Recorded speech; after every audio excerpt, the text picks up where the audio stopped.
আমার বন্ধু একটি গল্পের বই লিখিত মূল্যের উপর 25% ছাড়ে কিনলো। সে যদি ওই বইটি লিখিত মূল্যেই বিক্রি করে তবে সে শতকরা কত লাভ করবে হিসাব করে লিখি। তাহলে বইটি লিখিত মূল্যের উপর 25% ছাড়ে কিনেছে, তাহলে ক্রয় মূল্য কত? না লিখিত মূল্যের উপর 25% ছাড়।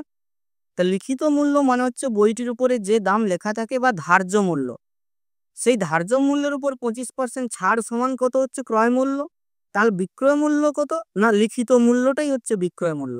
তাহলে শতকরা সে কত লাভ করবে হিসাব করে লিখতে হবে। এখানে এই লিখিত মূল্যটা কত জানি না, ক্রয় মূল্য বিক্রয় মূল্য এগুলো কোনো কিছুই জানি না, তবে আমাদের সুবিধাজনক যেটা আমি ধরে নিচ্ছি সেটা হচ্ছে লিখিত মূল্য। ধরে নিচ্ছি যে লিখিত মূল্য হচ্ছে এক্সট্রা, অতএব ক্রয় মূল্য কত? না ক্রয় মূল্য হচ্ছে লিখিত মূল্যের উপর 25% ছাড়। তাহলে ক্রয় মূল্য, অতএব বইটির ক্রয় মূল্য সমান লিখিত মূল্যের উপর ছাড় মানে কম এক্স গুণিত 25/100। এই টাকাটা লিখিত মূল্য এক্স, সেখান থেকে ছাড় কত? না লিখিত মূল্যের উপর এক্স 25%, এত টাকা সমান এক্স মাইনাস এক্স গুণ 1/4, কারণ 25/4 = 100, এত টাকা সমান এক্স মাইনাস এক্স বাই 4 টাকা সমান 3x/4 টাকা। এইটি হচ্ছে বইটির ক্রয় মূল্য।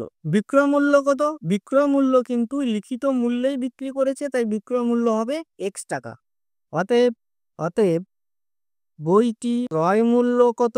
সমান 3x/4 টাকা এবং বিক্রয় মূল্য কত? এক্স টাকা। অতএব লাভ কত?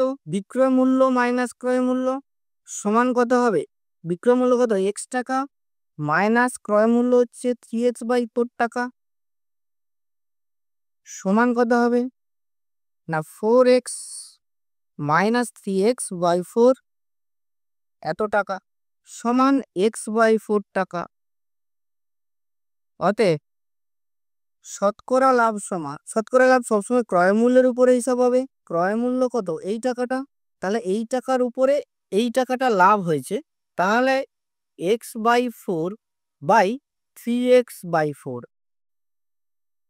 গুণ 100% সমান হবে x/4 গুণ 4/3x গুণ 100% সমান হবে 100/3% সমান হবে 33.13%। এটি হলো শতকরা লাভ।